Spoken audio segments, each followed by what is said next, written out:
Sucio Talk. Chef Miche Fox in the house. What's up, Chef? Hello. How you doing? Great. Great. Nice to see you. Nice to see Been a long time. How long now? A couple of years. I was trying to figure it out. A couple of years, I think. Recorded. Yeah, because Before Ukraine, I don't even. before Europe. Yeah, Right? before Ukraine, right before you went to Ukraine, you were probably like 2 months out, Something like that. and you were fresh out of Alaska. I was fresh out of Alaska. Yeah, That's right. yeah. So how are you? How are you? How was Ukraine? Ukraine was wild. Yeah, of course. Wartime. Wartime. I was mostly 5 to 15 kilometers from the front line Really? for 2 months. Okay. Yeah, and it changed my life forever. Yeah, of course. Yeah. Seeing that up front like that. I think not as much as like what you imagine as in war looks like, but more about the resilience of the people, Yeah. right? Like I would show up. So we were like 5 trucks better, 5 trucks, 11 pizza ovens. And we pretty much just threw like a Western party in little tiny villages. Face Oh, wow. painting, cooked the pizzas and loud music, crazy Brazilian dancing. Right. And, you know, and we gave them a couple hours of fun. Okay. And Who was this through? Was it? it's called Hopeful. They're not there anymore. So we got frozen pizzas from Italy, Germany, places like that. Got it delivered because, you know, imagine trying to make pizza from scratch in the middle of a war zone is impossible. Yeah, of course. Yeah, so we just kind of heat them up on these ovens, and it was beautiful. I mean, the children. Another crazy thing about it is, like, for example, I'll be 5 kilometers from the straight front line, right? And we will spend 8 hours driving and go into a place, doing the pizza, drive back to where the hotel was, and you blink and we're inside like a sushi place, Oh, really? singing karaoke, Uh-huh. and everybody is living their lives. Sushi spot in Ukraine? Yeah. Okay. What were the other sort of ethnicities in Ukraine that you didn't think had communities there? I didn't see much, to say the truth, because we were so focused. We work 7 days a week, like 14-hour days. And so there was always like about a 2-hour checkpoint to checkpoint to get to the village, cook the pizzas, come back, take a shower, eat something, go to sleep. Right. Wake up, do the same. And when you have missiles passing over, Yeah. an air alert going off, you don't sleep well. Yeah, you of know? course. And so we're always thinking of like our exit strategy. We're thinking about, do we have enough gas or enough diesel to get to Romania, for example, if they invade, right? Yeah. So I slept for 2 months with the boots and a bra on and a radio on, you know, so it's kind of like a lot of Russian influence because it's right there, right? So before this stupidity, you know, people were making babies with people across right there, and there's aunts and uncles, and so a lot of people speak Russian. So yeah, So they were separated from their families. literally.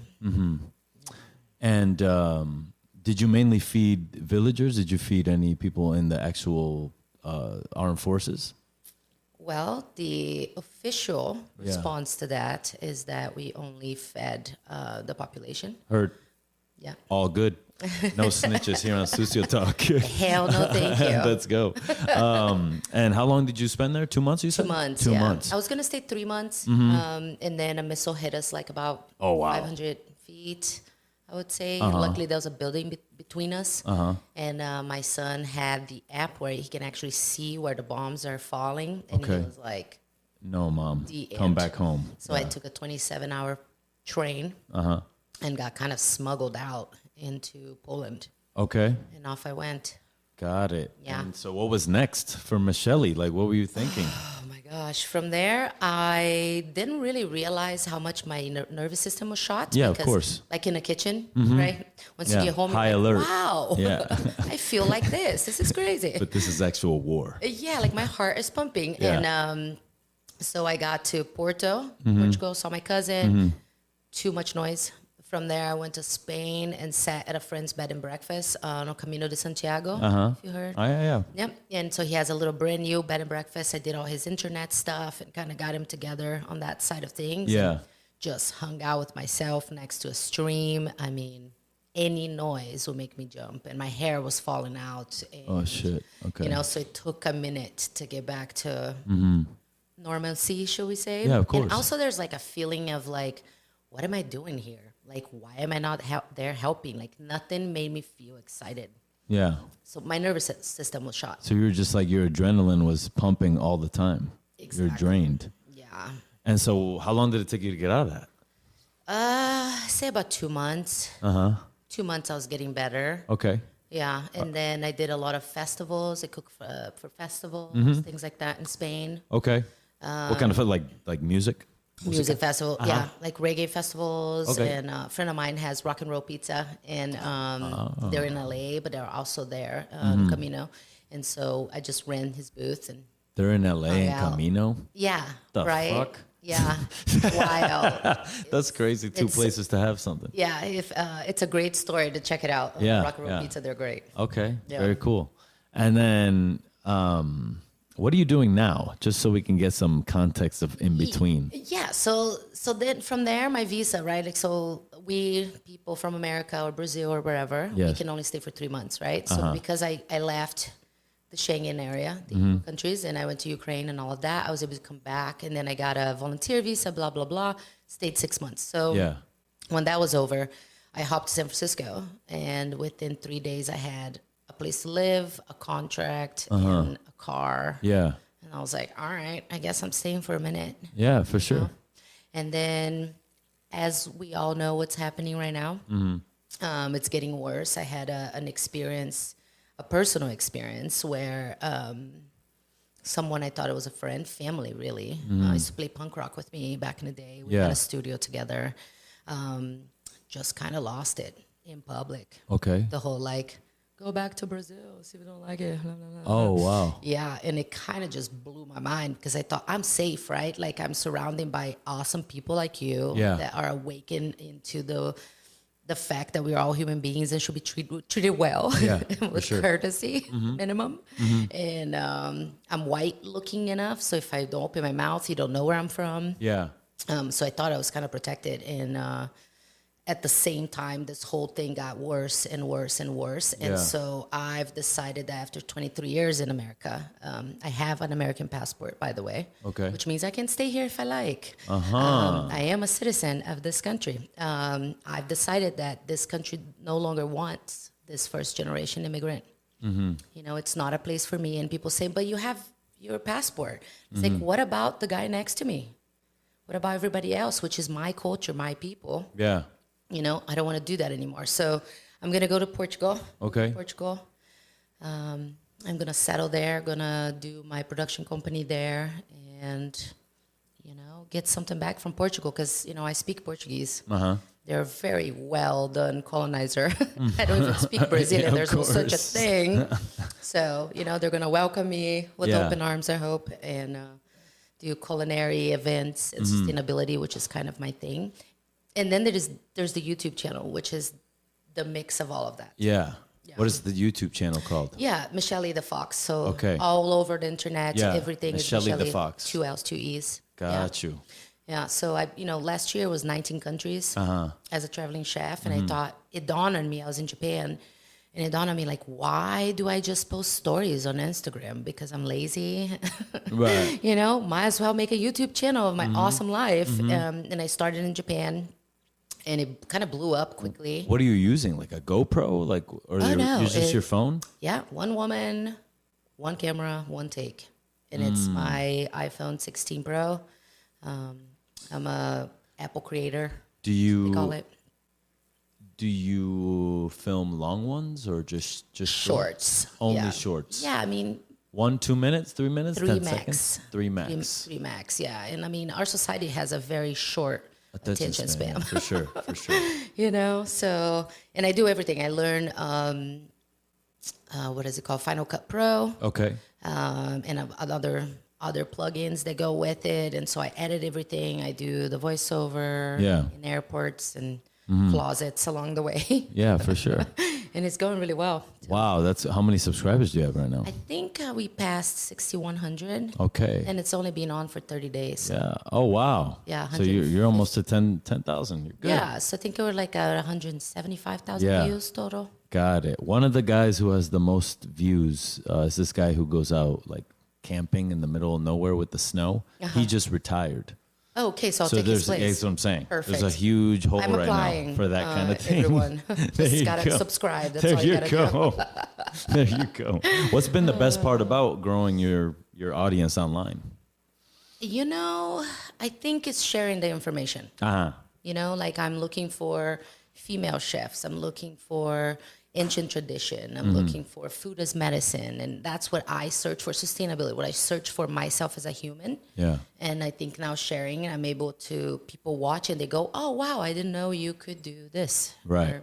And so I feel like the idea of being like an influencer never influenced me to do anything. Right. It's more about like bringing the information out that we should talk about. Yeah, definitely. Yeah, And so you're going to move to Portugal. I am. Are you still going to travel? Yes. That's just going to be your home base. Just going to be home base.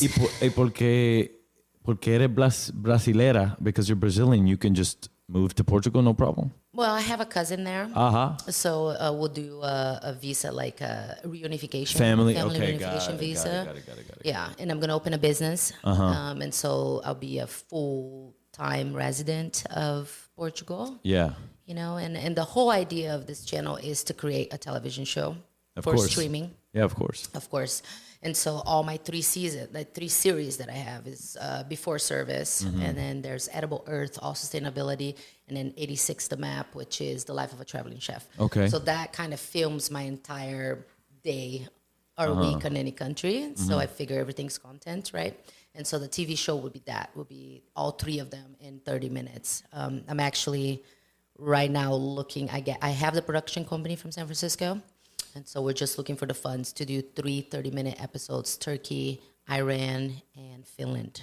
Okay, sick. Yeah, so You're making worldwide connections. if anybody got under 200K out there in the bank, let me know. Have you gotten any interest?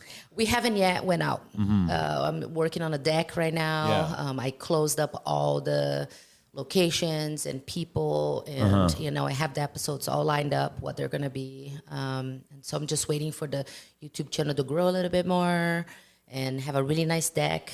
I'm thinking like probably someone obviously related to sustainability, but like an airline Yeah, or for sure.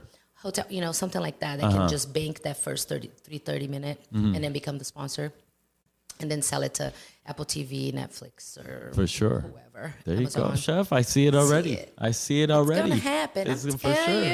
you. When do you move? I move. Well, I'm going to teach some teenagers how to cook first. Okay, yeah, in San you told me Francisco. that, yeah. Yeah, for 3 weeks, and then I'm out August 1st. I land in Porto. Okay. Are you gonna have to come visit? Yeah, for sure. I'll come Do visit. the third episode. I there. think I've always thought about moving there at some point. What is the biggest draw for you? Why Portugal out of anywhere you can go in the world? Well, I can't, right? Like if I Oh, could, that's I would. why. Yeah. Oh, yeah, because I don't want to be. It's like you I don't know, have a choice, guy. I don't have a choice, guys. Yeah. But Portugal's cool. I speak the language, right? And it's also centered enough where I could take a train to Morocco. Okay. I could, you know, so like I can film content in such a cheap way compared trying to fly from America out. Right. You know, my son is a model, right? Yeah. And How did you get into that? Is it he's just a beautiful, skateboarder. or did you? I mean, look at me. Did you push him into that, or did you? No. He's a skateboarder, like me, like I used to be. Okay. And somebody saw him in a contest, and friend of his dad, which is a ex-pro skater, who was judging a contest, and she saw him and said, "Oh my God, you should be a model." And Yeah. for his first job, he walked for Louis Vuitton in Hong Kong. Okay. Yeah. Wow, And then that's he did crazy. Louis Vuitton with Pharrell Williams in Paris, and that all picked it up. Right now, he's in like Milan with his model friends, and he just got back from Australia. You know, so All he's- for shoots. all for Is he shoots. still skateboarding? Oh yeah, every day. Okay. You know, it's his thing. Skateboarding is his Yeah. first love. Is for it sure. like is he trying to do that professionally, or is that? It's too hard now, right? Like the kids can, especially because everyone's in it. Yeah, Yeah. back in the day, we were like, Now it's an Olympic the weirdos. They're gonna steal your wallet. Yeah. And not, For sure. And now they're like Olympic sport. Right. Your parents are taking you after school to this professor to teach you how to skateboard. How to skateboard? That's crazy. So, and they grew up playing the video game. There's tricks that you can't even, so. Yeah, I think modeling is a thing for him. But he's always there in Europe. So I figure better spot for him to come visit. Hopefully come visit your mother. Yeah. Does he not visit you? Well, he does, but he's busy. Okay. He's 22 and busy. You know what I'm saying? 22 and busy. You better make time for mom. Yeah. I didn't call him. Sometimes when he needs something, just kidding. There you go. Yeah. There you go. So that's very cool. It's good to be needed. Yeah, for sure. And then are you going to live with your cousin or do you have some place lined up? Oh, no worries. Take your time. Oh, I spit went the wrong way. Happens. Okay, good. Yeah, no, good. No, I'm gonna stay there for a couple of weeks. She has a full family, 3 kids. I'm just gonna rent me a little shoebox, €500, close enough to the airport, kind of like a storage room. And traveling is where I want to be, right? So I'll do contracts, I'll do festivals and cooking and event production and sustainability research, all of it. Yeah. A true traveling chef. Jesus Christ. Correct. Yeah. I love it. Do you want a restaurant at all at some point? Hell no, thank you. Sit. I raised that child. Yeah. Okay, working 2 restaurants in the Bay Area, slaving my ass, and you know it. Yeah, of course. Right. Yeah. So doesn't. I'm done, son. Yeah. Like no more. Yeah. I mean, it's important to know when you're done. Yeah. Because most chefs don't know when to quit. Isn't that the truth? Because they don't have another choice. Well, it's our innate. It feels that way. And it's our innate power Yes. to not quit. Right. If you're a quitter, you're not a chef. It's very true. It's very true. This just drop those knives on the ground mid-service, 20 tickets. You're like, see you later. I'm going to become a dentist or something. I don't know. Yeah. So if this show gets picked up, like what's like the dream destination for you that you've never been to? Because you've been to a lot of places, right? So yeah. It's like, what's the one place that you think is almost unreachable? Well, Palestine is unreachable. Oh, okay. If I could, I would go right now. Yeah. Yeah. Right. I think that the more we don't forget, the better. And the more we can put lenses on, the better. I've been in a war zone, and I know I can thrive in it. If somebody told me tomorrow, hey, we have a spot related to food, organization type of thing, would you want to come? I would drop everything and I would go. For sure. Have you ever worked with the World Central Kitchen? I have not. And I actually went all the way to between me and another person for the United States manager position. And they went with the other person. Okay, So, got it. So you almost worked there. I almost did. Okay. I would have done an excellent job, I think. Yeah, for sure. But everything happens for a reason. Yeah, there you go. Maybe maybe that would have got to you after a while, Yeah, maybe it's not what I want to do full time, Exactly, right? Like this creating of like finding farms and learning from grandmothers and filming inside kitchens and all of that. I think maybe that's more, and also adding the war zone and what needs to be said. I think it might be a better spot for me. Yeah, for sure. Yeah. Yeah, it's unfortunate what happens in the world, and sometimes I walk around and I feel blessed because I can live my dream. Yeah. And what do you say to somebody? Because people will tell you, well, that's just the way that God wanted it. And it's like, what do you say to people that are in war? You know what I mean? Yeah. It's like you almost have to have that same mentality, but you're like, but. If you're living a good life, I guess you could be like, this is what God wanted. For sure. That's what I'm saying. Like, I'm privileged. God wanted this. I'm doing well. How do you keep the faith in the war zone and people around people that aren't going to leave anytime soon, right? Because you can leave. Yeah. You're going to leave in 3 months. There's some kind of light at the end of the tunnel. Yeah. I mean, majority of the villages we're in, it was like maybe they had 24 hours. Yeah. Right? It's not even like a distant future. It could be tomorrow, which it happened. I think I learned a lot about living in the now and in the moment and appreciating where I'm at. Like right now, I'm in Manhattan recording with Chef David. Yeah. Right? For Sushi Podcast, yeah. And just really being 100% focused on where I'm at the moment. Yeah. And enjoying it. Because, 100. the past is like a memory. The future is a wish. We don't know. And when missiles are flying over you and air alerts are going and all of that, you see mutilated people, you really understand that on the true core of it. Yeah. So like I dance with grandmothers and children and air alerts going and we were dancing and nobody was going, oh my God, I wonder if a bomb will fall on us next Tuesday. Nobody was thinking that. They were living that moment. And so I believe that is God itself, right? Like you're able to just live what it is that in that moment fully and appreciate it. If you could live in the United States for longer, would you? Like, I can if I want to, but I don't. You don't want to. No. Would you? You were talking about passports earlier. Would you give your passport away if you could? Or would you always leave the door open for this toxic relationship of the government? I had many of those, darling. Don't do those any longer. That's why I'm single. Yeah. No, thank you. There you go.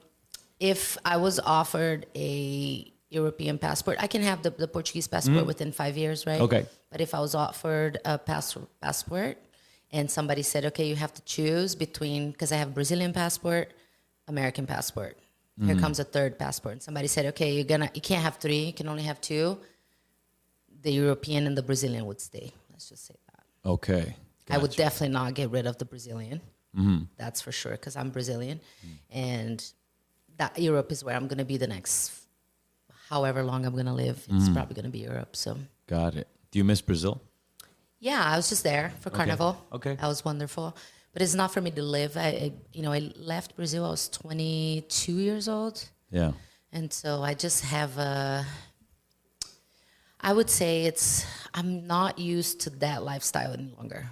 I mean, what about when you go home? Like, do you feel like you want to live there? I always want to, but my mission is not complete yet. So I think that's the end. That's the end zone. Right. So I can't go to the end now.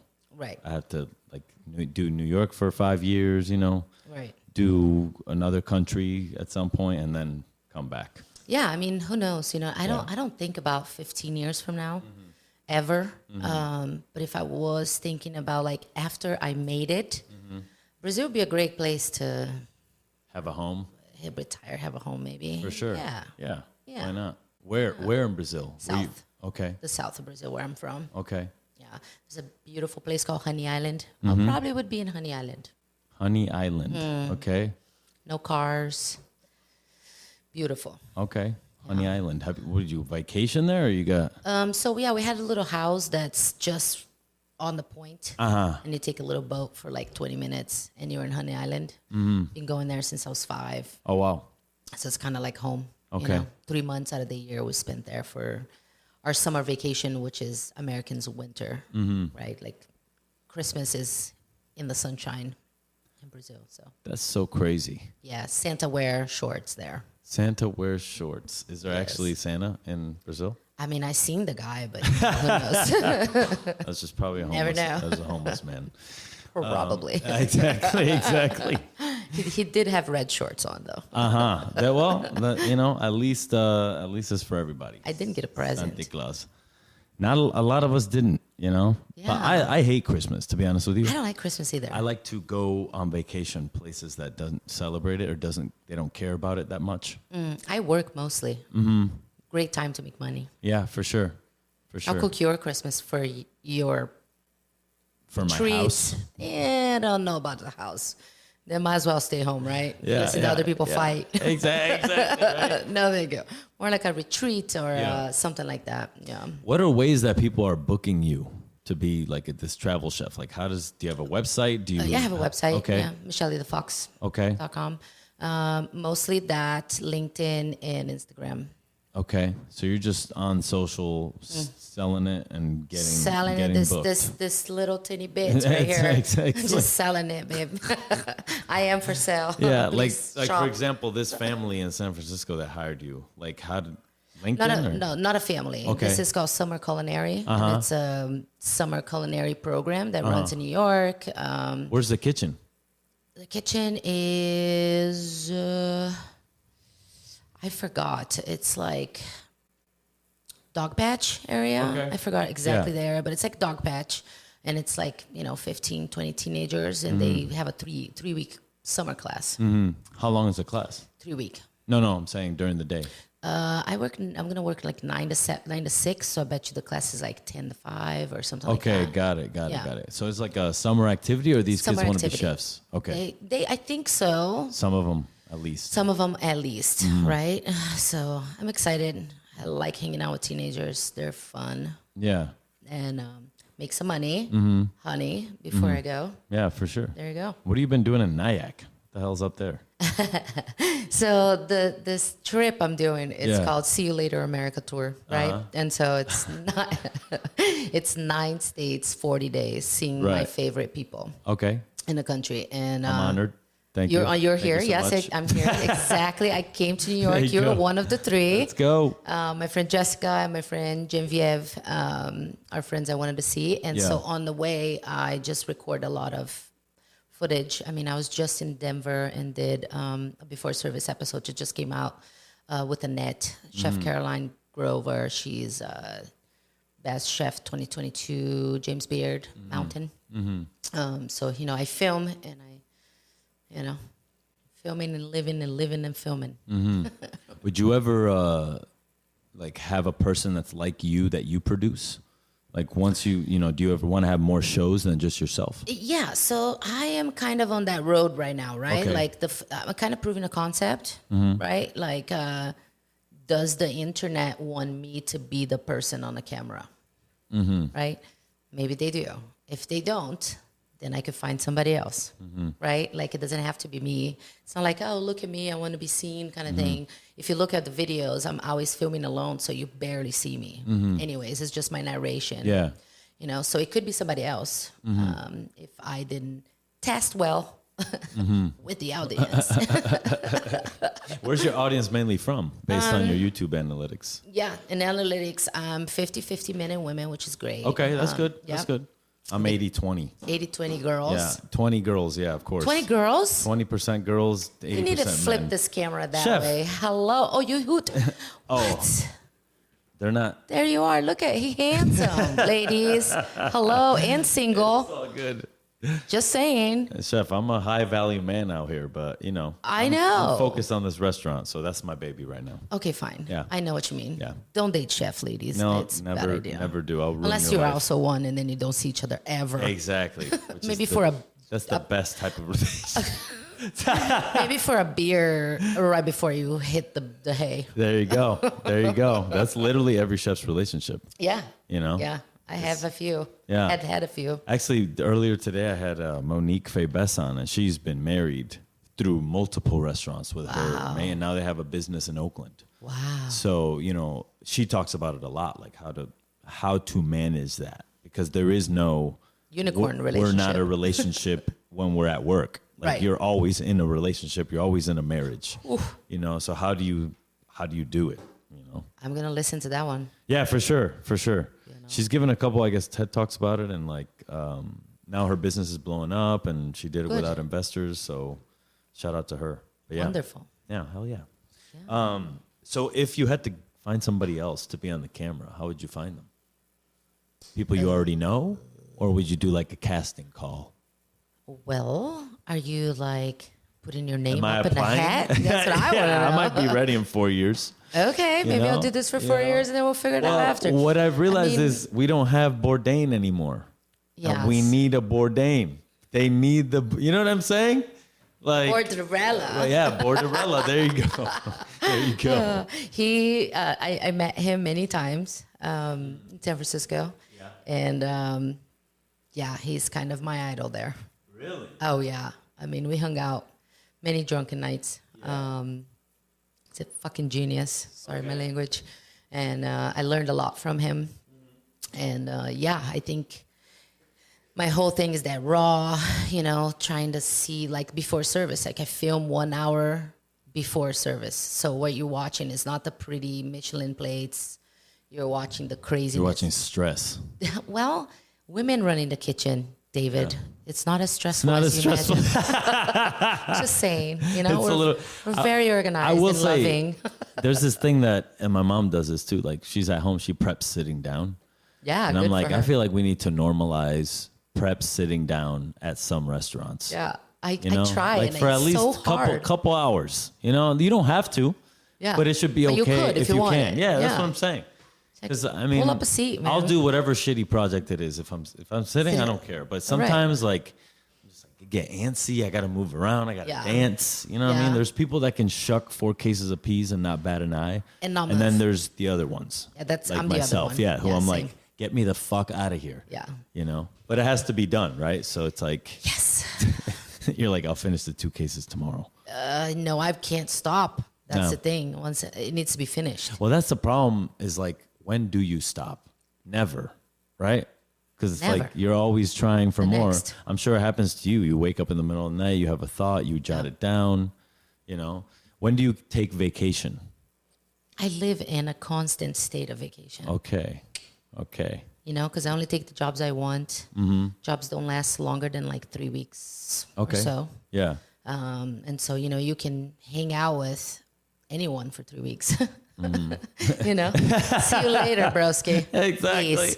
It takes so much easier. I don't have to like withstand my like, this is what I like and this is what I blah blah blah. I'm like, yeah, cool, man, this is awesome. See you later. It's like 27 days now. It's 24 days. I'll be back. Do you think that things are better with an expiration date? I think if we look at it with an expiration date, we do better while it's happening. Right. That's a good point. I think relationships should adapt that. It should be a 6-month lease. Yeah. So I'm not anymore in relationships. I'm more in like, want to hang out today? Okay, this is great. Want to hang out the next time? That was great too. We choose to hang out in the daily basis, right? It's not like in 8 months you're going to have to just withstand my shittiness because that's just what the contract we made. No, thank you. Right. Like if it's working out and we're having fun, awesome. If not, I mean, as a traveling chef, who wants to date me? Nobody. Right. Because I'm never there. You're just going to leave. Yeah. Yeah. Well, you chose that. It's all good. Oh, but you already it. have kids, though. So it's like, whatever. Yeah. I love it. No, it doesn't matter. I love it. And you probably meet a lot of interesting people on the road. That's what I'm saying. Yeah, for sure. I think not a lot of people understand that lifestyle, but it's not for them to understand. Exactly. And it's not for everybody, right? Exactly. It's rough. When you were younger, did you find that you were maybe not mature enough to leave things that were not good for you? Yeah. Yeah. Yeah, most definitely. I think life has taught me differently, slowly. Takes me a while to really get it. For sure. 2 marriages later, I figured it out. 2 marriages. 2. I got to ask this because I'm like, bro, if you got married one time and it didn't work out, why the fuck would you do it again? I'm a romantic. Okay, got you. It's what it is. COVID's about to hit. I'm like, you know what? Big farm somewhere. Let's go grow potatoes together. Right. Fuck it. You're a believer. I'm a believer. In love. I believe in love. Whatever. I believe in people. I believe. Yeah, most definitely. Do you think you could believe again? Fuck no. Did you say that the first time? Yes. Yeah, exactly. So it's what I'm saying, like totally. I can never say never, right? Like in Brazil, we say don't spit up and don't move, because it's always ends up right in the same face. Yeah. So I don't. But I want to date more conscious in a way of like, I want to date people that bring me value, because what they talk about, I find it really interesting, or what they do is really interesting. Not just like, oh, I really like you. Life is going to suck now because I like you and I'm going to drop everything for you. That I'm never going to do again. That's the difference. That's crazy, because that's what I think a lot of men think is needed, or people think is needed. Yeah. Oh, I got this thing now. So like, the end, right? Like, stick with your passions. right. And if people comes along, you know, and we're like having a great time, then that's that, you know? Yeah, I don't. Definitely not going to do any kind of normal, I think, relationship. I have a few friends, right, with lots of benefits out there. Course. Yeah. There you go. That's all that matters. If I'm in like Spain, I'm going to come visit you.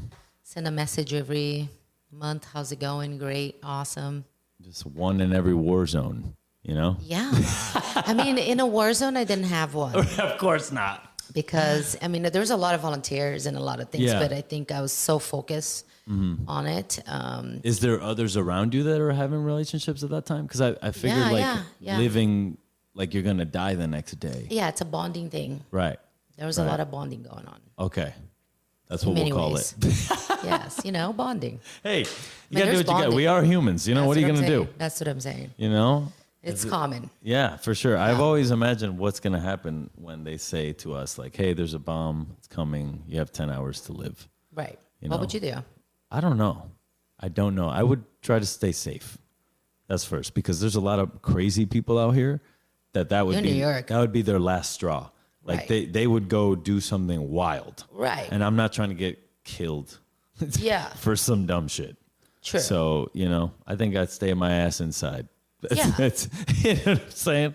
Go Hopefully like have some wine. Raid the restaurant for some food. Raid the restaurant, some wine. sit down, make a cheese plate on the whole fucking pass, and then listen to some great music, do some kind of something that, you know, normally don't do. Exactly. Chill out, and there you go. I think it would be more chill than rough the and opposite. going like crazy. You know, doing drugs and shit.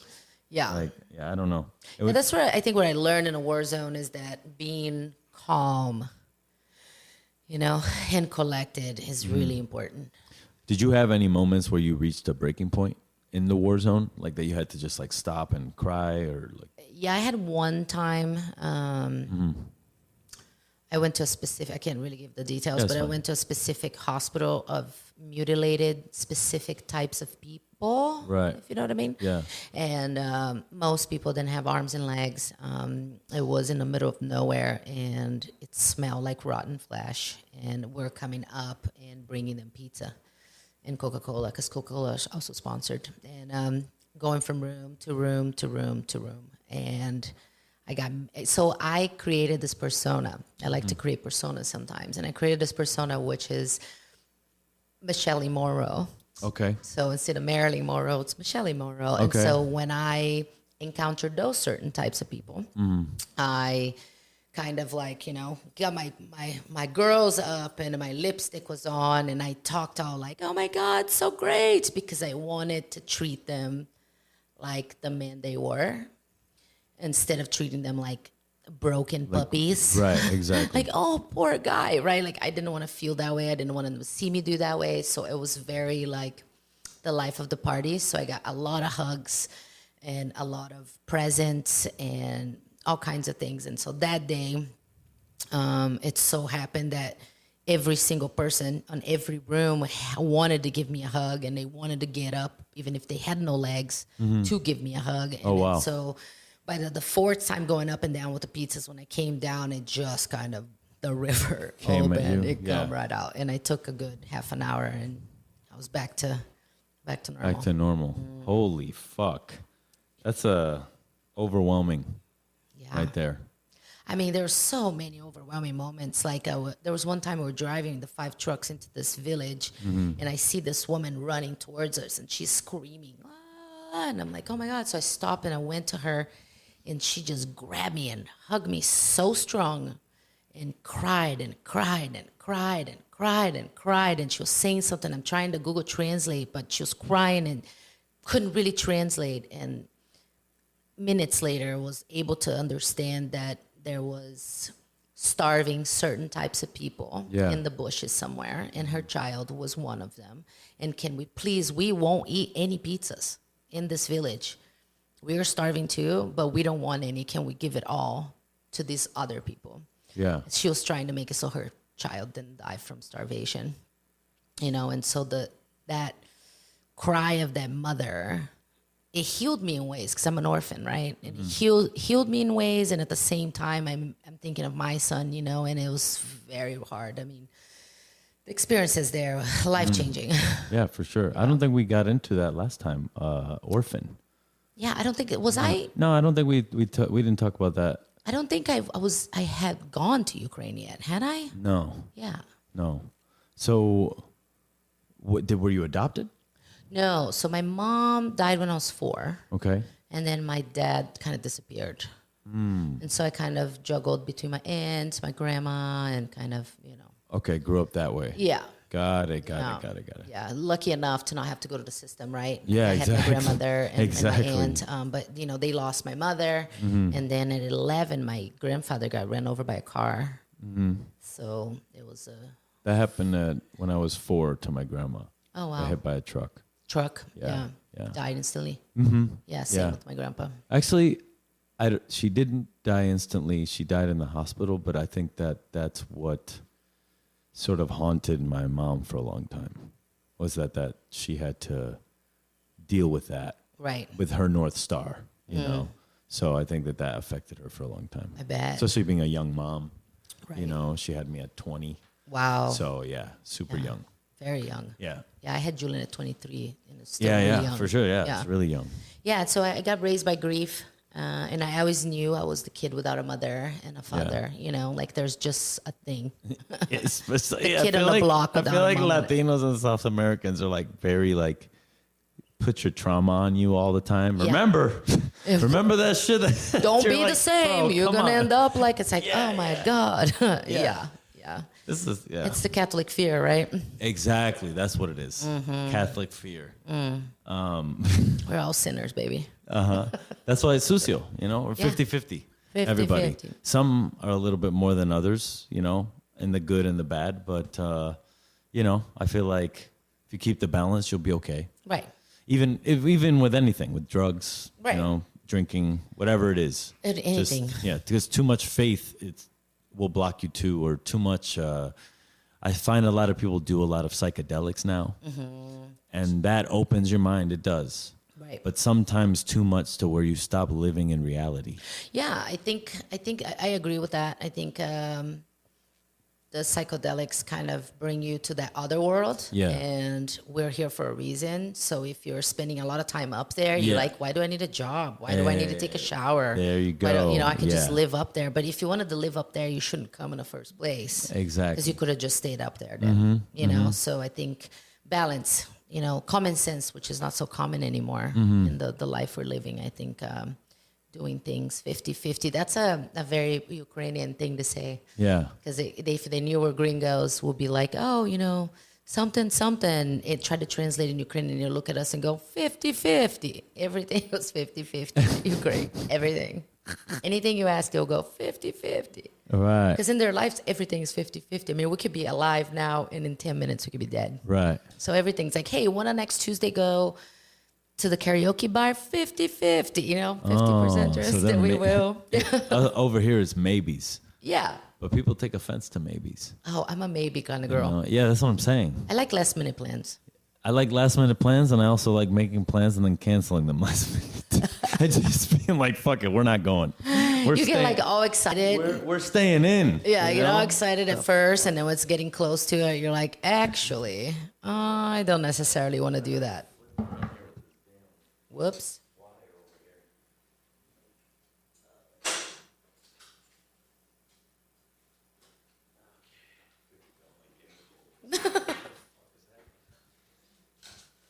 All right. We're back. Sweet. Sweet. So, how do you, when your son, he's out living his life and he's having a pretty good life. You know, he's a model. He's in Milan. He's chilling.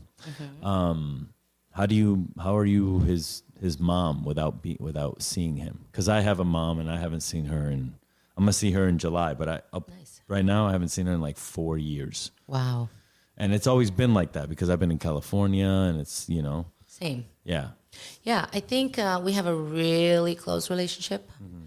He will call me to like learn how to put the cover on a duvet, you know, put the duvet on, or he cooks something he loves to cook, and he'll call me to figure out how to be done, or he calls me from the chair when they're doing the makeup, and we just talk a lot, FaceTime a lot. And he's always on my mind. I'm always on his mind, I think. And that's just how we do it. Like, he got the traveling bug from his mother. Yeah, of course. We're both travelers, so it's kind of like we just keep scheming. When is the next time we're gonna see each other? You know, like he does Pull and Bear. It's kind of like a Forever 21 from Europe. Okay. I mean, I don't know if I should make that comparison. Sorry if I should not supposed to, but it's kind of like that, right? Yeah. It's called Pull and Bear, and they're headquartered. Oh, they're also own Zara. Okay. Same people, and their headquarters is in La Coruña, which is in Spain. Okay. And that's only a 5-hour bus ride to where I'm going to be living. And he does Pull and Bear about once a month almost. Okay. Like e-commerce, right? He put the clothes on and they spin him around. And so when you go on a website, you can see him when you want to buy that shirt. Got type it. of job. That's what pays the most. How do you get paid from that? Is it like a one-time fee or? You get paid by the day. By the day, just as many days as you're on the website or whatever? No, how many days you're in the studio. So it's like 40 outfits a day. So he puts on 40 outfits, 8 hours, and they pay him a certain amount for that day at the end. Got it. Does he have is it an agent or? Yeah, he has, I think, 4 or 5 agencies now. What the fuck? Yeah. I didn't know you can be in multiple agencies. You have to. So, like, if you want to work in Paris, you need to have an agency in France. If you want to work in Milan, right? So he has one in New York, Society in New York. He has one in Australia, Priscilla. He has a few. Do they come to you or does he? He has a mother agent, which is who found him. Right. You were saying that. Right. So she's the between the negotiator. Okay. Because when he signed the contract, he wasn't 21 yet. So my name was involved on it. But now he's 22. He can make all his own decisions, you know, on his own. And so she is in his best interest, signs him with agencies, and then get him the castings. Yeah. Okay. So it's a whole damn process. Oh. It's like he has an assistant. Does she make a commission? She makes a commission. Okay, got it. Yeah. That makes sense. And then is she independent? She's independent. Yeah, so she's kind of like a talent discover. Like she discovers amazing, beautiful people out in the world, you know, and starts them up. I think that's kind of like her role. Right. Jazz is her name. She's awesome. I think you have to have a certain eye for that because, look, we've all seen beautiful people. Right. But I couldn't pick a model. Yeah, I mean, you know what I mean? Like, me neither. I don't know what they look for. You know? Yeah, it's a whole new world, right? For me, like I didn't know anything about these kinds of contracts or anything like that, and so I'm learning with him. You know, so the Louis Vuitton, the very first one he did, the very first or the second one, the very first one he did, he made the point that he was gonna blink to the camera, one of the cameras down the runway, and that's kind of shunned upon, right? They're supposed to all look the same. They're supposed to all smile the same, you know, all of that. And Louis Vuitton liked it, reposted. And my question was like, how did you not look like you're having a heart attack? Like a little bit of a stroke there. He's like, I practice. I'm like, all right. He practices blink? See, you look like you just had a little bit of a stroke there, you know? If you watch the video, he does a whole like, I can't even copy it, but he does a good looking one. Yeah. I mean, it's all training. I was helping Chef Gregory do a video or something, and he's really good on the camera. He's just been on TV a lot, right? So after a while, you're just like really good at it. Exactly. Yeah. And that's what I think. Like with anything, you know, I think a lot of the actors and probably a lot of the musicians that we see, like there's very few that are talented, and there's the others that are just like really, really hardworking. Right. And don't care what it looks like when they fuck up. Right. And that makes the best art. Agreed. You know? Like when you edit your videos for your page, how much editing do you do? Not much. Yeah. Not much. What are you cutting out? Not much. I just pay attention on the speed of the video. Okay. Because people don't want anything like the scene of staring at you. If that's 5 seconds, they swipe to the next one. So I use most of my videos are each one of them are like 2 to 3 seconds each. 2 to 3 seconds next, 2 to 3 seconds next. And I film while I'm doing it, right? Like I just had Pizza Joe's, and so I'm gonna make a little thing about coming to see you, right? And so I'm just gonna look on my phone. I throw them all on Final Cut, and I start watching. I'm like, whoop, too long, cut here. Too long here on this end, cut here. people understand that I walk into the pizza place, cut, the end. I don't put any filters. I don't, I don't change anything. I don't try to look super cute or whatever. It's just, I like it to be like how it really, really is in real life. Of course. Yeah, no script or anything like that. Even when I go film with like I just did Chef Now in Tokyo. She's a badass. She's one of the only female chefs in Japan that has a Michelin star, right? Wow. So big deal. And I had zero plan, I just went there and we just filmed. I just going around because I'm a chef, right? So I know where to go, and then I sat down and tossed it all into the timeline, and I just cut it to make it so you can watch it. The end. That's it. And how did you get in contact with the Japanese chef? Cold call? Yeah, cold email. So I do a recon for the country a couple of months before I go, and you just go eat at places. No, I just research. I find sustainability. I find the grandmothers, the ancient tradition, the restaurants, all of that, and I start sending emails. I call it a filming request. That's the subject. I think people look at that. Say, oh. Yeah, like, who wants to film me? Yeah, They're like, oh, this tiny little channel, sure. Yeah, right. So at that point, I already hooked them, right? And so that's it. And people pick it up. And so I've been thinking about it like, okay, before I'm making money on YouTube, which I'm not yet, so please subscribe. Yeah, 10,000 followers, yes, baby. That's what you need. Yes, 4,000 hours of view. 4,000 hours of view. I'm almost at 2,000. There you go. So I'm almost there, halfway. I stopped looking. Yeah, I don't want to look anymore. Pissing me off. Yeah, I bet. You're like sickening. Well, because I've been around for so long, and it still hasn't like picked up. But I'm also patient. SEO. I'm also patient. I don't do any of that. What I want to do, what I figured out about myself is that if I don't want to do things I don't want to do, and the social media aspect of posting and all that shit, I know it's a lot of work, and like I used to do it, I do it. For me, I need to outsource because because it just kills my fucking life to do this. Yeah, it kills the whole thing, right? So there's a place called Fiverr. 2 hours. Is that what are you using that? I use Fiverr for SEO, search engine optimization. And what do they do? Like, do you give them your password to go on YouTube, or like what happens? No. He's just creating backlinks into my page, which means that's populating the internet with my content, therefore pushing me up.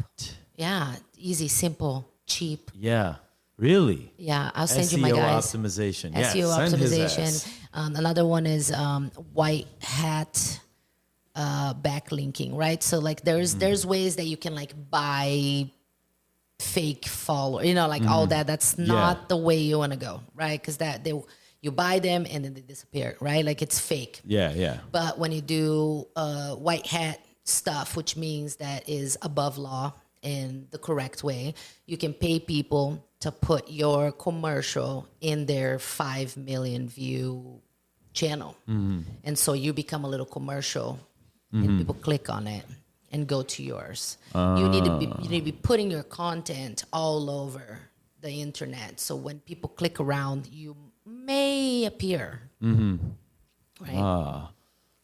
I'll give you some. Yeah, peeps. Definitely. Give me some tips. Hook you up with some peeps. I'll get it out because I have an idea for a YouTube channel. It's still going to use the same thing, but like you said, have 3 different things that you're doing. And one of the things is staging, but with GoPros everywhere. Like nice. Setting up maybe 3 in the restaurant and live streaming it. Yeah. And then, things like that. Because there's people that are cooks that want to go somewhere, but then maybe they don't know how. Right. So to make it easy for them, you go, this is what it's like. A lot of guys, like me especially, I wanted to work at Meadowood. I just went. And, but this way, and I think everybody just wants to see a little preview of it before. We're just in a different time. Right. To give them that, I think is important. And also bring back the culture of staging. Yeah. Because that went away as like with free labor. Yeah, there's 2 different labor. things. Right. If I'm staging for knowledge, that's me saying okay to not being paid. At 44 years old, After 20 years in the industry, I staged at Grand Restaurant in Finland. How was it? For 2 months. It was great. Yeah. Almost killed me. Yeah. Like, they're all young for a reason, right? Yeah, like, right. they're up and down that steps. I'm like, here comes the auntie up the stairs. I'm like, I'll be right there. You know, it's rough, but I learned a lot being a green Michelin. I was trying to understand, how are you green Michelin in a country that's 90% in the under snow? Yeah. Like, please show me the light. What did you learn? Preservation. What does a green Michelin star mean? Green Michelin means that, and don't quote me, but it does mean that everything comes from a certain kilometers from your restaurant, like from the tablecloths to, like, for example, they didn't serve coffee because there's no coffee in Finland, being made in Finland, right? So you have to go through, there's like 20, 30 things that you have to do to fall in the categories. Your garbage needs to be little, your aprons need to be recycled, all these things. And so I'm like, how do you do that in Finland? It's like where Santa Claus come from, right? Like, there's snow all day long, but they have a short period of spring and summer, and they preserve everything. Yeah. So in the winter, you're eating that, kombu, preserved tomatoes. And did they set out to do that? Was that the mission statement for them? Yeah. Because where do you get this list of things you need to meet to be green Michelin? You can just go online? Google. Ask the Google. Google will tell you. Google will tell you, because it's worth it. Because I believe that the idea of a Michelin restaurant is dying. Yeah. Right? That white cloth, big white hat, white dude screaming at people, very expensive food. That they're like, it tastes like 47 words. You taste it, and it's like, well, it just tasted like an egg. Right? But it's like, what you're telling me, your narration is great and all, but, whatever. So I think the green Michelin is them reinventing themselves to what really matters today. Right. Okay. So, yeah, because I have such a pity with so many things, like sous vide. Like, stop cooking food in plastic bags. Yeah. Okay. It's called a plastic soup. It's disgusting. Yeah. Or, like, why are we stuffing the liver of this little poor ducky and then we're eating that? Oh, you're against foie gras. Think about it. No foie gras for you. No, I understand that, like, yes, in the side of, like, the normal side of, like, poor ducky. Right. That's a shitty thing to do to a duck. Of course, yeah. But I'm looking more, because my whole thing is food as medicine, right? Food is medicine. So, like, the duck as a system, right? His entire little system is being overfed, right? To force fed to fatten up that liver. All the enzymes that are being made, all the things that are being made around that liver are to kill that problem that's happening. And then we go, let's pay thousands of dollars for all that filth. So do you think foie gras is the devil? Like, it's I evil? I don't think that's evil is not the right word. I think it's a fad that, we are chefs. We supposed to be the teacher that teaches all of us what is good to eat. And fatty liver from this poor ducky that got all, like, sick before it died, it's probably not it. Yeah. What are any other foods that are like that to you? Well, I think mostly is like, let's eat with what's available today. Right? Because there's something called the empty calorie, right? Like, if you get a blueberry that traveled 5,000 miles to get to your mouth, it started green, it got gassed up, and then it got traveled for like 2 months on the freaking boat, and then it got gassed again, so it became that blue color, and you eating it. There's nothing in there. Right? So we're polluting everything. We're, like, destroying it all. And then we're paying extra so we can have a blueberry in December in the middle of the snow. Like, there's no reason. Right. Right? Because, like, food should be medicine and fuel. But if we're eating things that take 10,000 miles to get to you in 3 months, that's not fresh food anymore. Right. So eat with what is available in your season right now. And if you need a fucking tomato in December, jar that shit, put it on a jar. For fuck's sake, like, seriously. Make sauce, motherfucker. Yeah.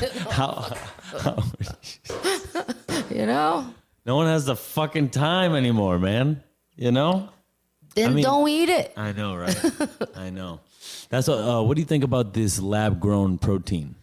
God, I think, when we talk about sustainability, everybody wants to tell me, every time I talk about it, the first thing people want to say, it's like, oh yeah, like I think I should be a vegan, and it's like, that is like a tiny, tiny little piece of the whole thing, right? Like, I think overall, instead of let's just eat all or eat none, what about all of us stop eating like tomahawk, 18 ounces of steak in a sitting? Let's start there. Yeah. Right? Like, let's eat less of it, more vegetables, more carbs, less, smaller amounts of meat.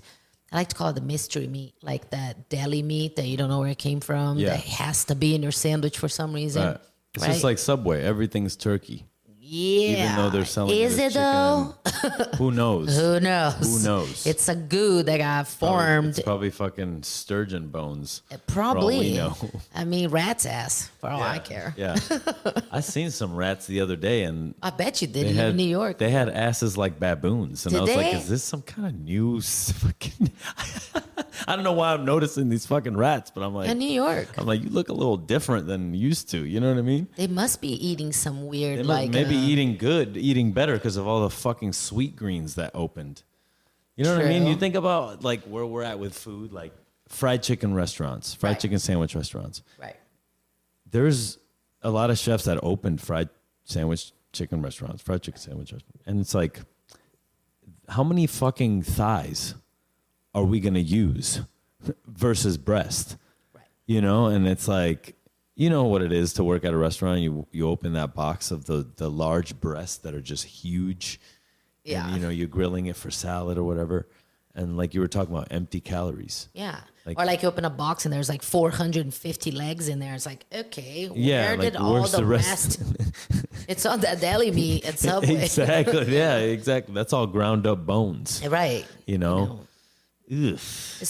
From scratch, right? Like, let's make things from scratch, Buy a chicken, make a soup, get the breast, make a salad. Well, you're about to be eating delicious, well-nutritious food in Porto. Yes. So, True that. Because they protect their shit over there.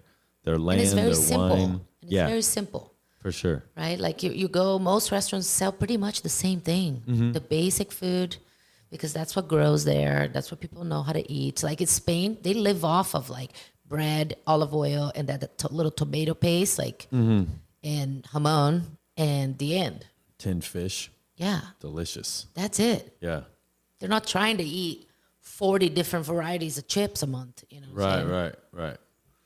Yeah, and I think even some of the healthy stuff, like sugar-free. Yeah. Sugar-free is some of the most horrible shit for you. True that. For me, I would rather take the sugar. Yeah, me too. Than take whatever else they're going to put in it. Well, right, because you go like, okay, I'm going to stop eating sugar, right? So now I drink Coke Zero, but you drink a gallon of Coke Zero a day. You're not doing anything as a favor to yourself. No, exactly. It's just like a trick. Yeah. It's like, I don't do crack anymore. I do cocaine. Exactly. One less process. How does that feel when you have people like Coca-Cola sponsoring you to give pizzas and Coke to these people during wartime, but then things like Coke Zero are also something they do? Yeah, I think there's bad on everything, right? I think that organization was not something I put together. Yeah. Like in Brazil, like we grew up, I don't know if it was like that for you, but like we grew up like on a Sunday, a very special Sunday, we'll buy a liter of Coca-Cola. And that was like, somebody's birthday or a celebration. We like drink that liter of Coca-Cola like it was gold, but we weren't drinking 4 cans of Coca-Cola a day, 7 days a week. So that's what it felt like. It was more like a present other than like, a habit, yeah. And we talked about it earlier, like 50-50, right? Like common sense, middle of the road for everything, and it'll be fine. Yeah, it's true. It's like during COVID, the people that smoked didn't get COVID. Right. And I was like... They got super tough fucking lungs. You're like, I already knew that. Like I'm doing fine. It's like, I'm not going in there. You're like, I'm doing fine. Yeah, it's like...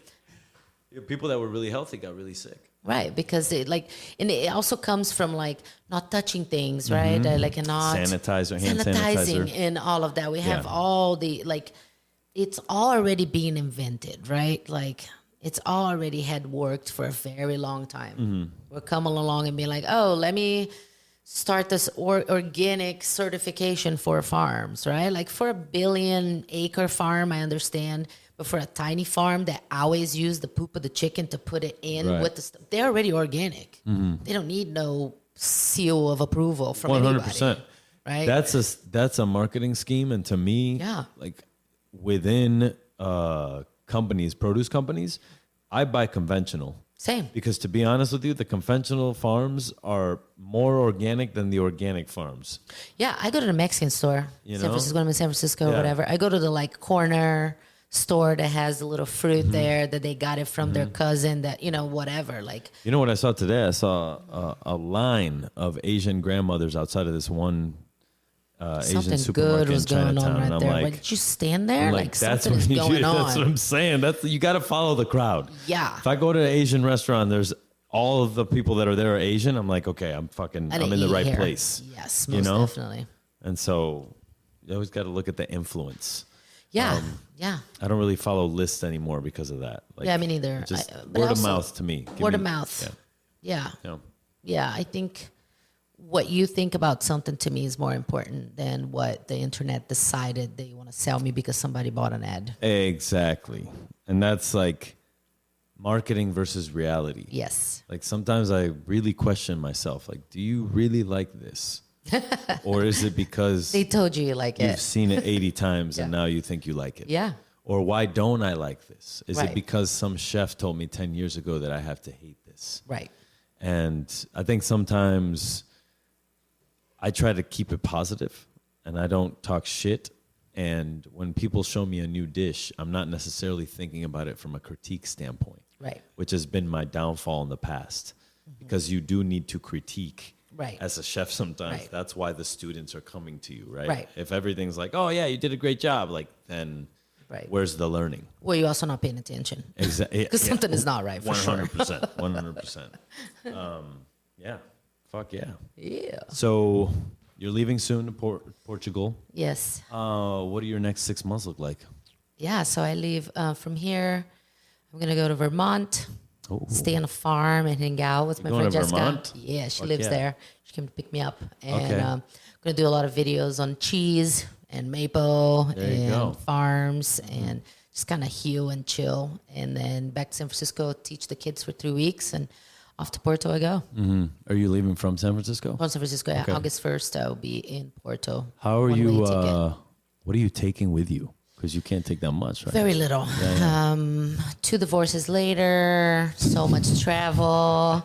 I have got rid of most things. Most of your things, okay. Yeah, I don't need things. Yeah. I really just don't need them. So I'm gonna move with 2 of the large, not the extra large, but the large size bag that's gonna go under the plane. Yep. My carry-on, rolling, a backpack, and I'm gonna ship a little 50-pound box that I want my really nice blanket and nice pillow because I can't get rid of it, and a couple of paintings that I made myself, and I'm gonna toss that in there at the end. That's it. That's it. Okay. Do you plan to drive in Portugal? I'm planning on at some point get a little van that I can sleep in it and I could just go. Oh, you're trying to live the van life. No. I'm not gonna live in it. No, I'm too old for that. I can't. No van life? No, I need that would make a great YouTube. I'm down for a van. Like in Japan, I was just in Japan, right? Me and my aunt spent, almost 2.5 weeks in a van, going all over Japan. If there's an ending to it, I'm okay with it. But I need a place to put my stuff. Right. But I just want to buy a little van just to be able to take trips. Yeah. Keep the channel going. Keep the channel going. Fuck yeah. Yeah. Keep my life going because the channel is my life, right? Like it's not like I decided, this would be a good idea and then it will sell, right? It's the opposite. I'm just doing exactly as I ever did as a traveling chef and the things I like to find, like hot springs and punk rock shows and recycle kimonos, and that's all in there because that's what I do when I'm traveling. That's what I gravitate towards: female chefs and sustainability. Right? I'm not like, ooh, I wonder. Like I didn't do a market study to figure out what's missing in my niche or whatever. Right? Like I'm just filming my life as is, and I haven't changed a single thing. Yeah. Yeah. Well, there's a lot of people out there who are fans. Right. And they may not have somebody that they look up to yet, Right. or want to be like yet. Right. And so that, you're feeling that. And there's 8 billion in the world, right? You only need a milli. Yeah. Hello. You only need a million. That's it. Just 1 million. Just 1 million. Just 1 million, please. There you Thank you. go. So next time we do this, I'm going to be in Portugal. Hell yeah. We're going to chill Maybe and by the cook beach. food. Yeah. Fuck yeah. Grill in the beach, Portugal, because it might be where I move to next. After I'm Orica done here. Brazilian Portugal Oh my God. shenanigans. Boricua Oh, boy. Brasilena. Uh-oh. Let's go. Uh-oh. All right. Amazing. Awesome. Sucio Talk, One Wall Street, fucking historic building. Let's go. See you next time. Peace. Episode out soon. Damn. There you go. Yeah. As always. It's always easy with you, sir.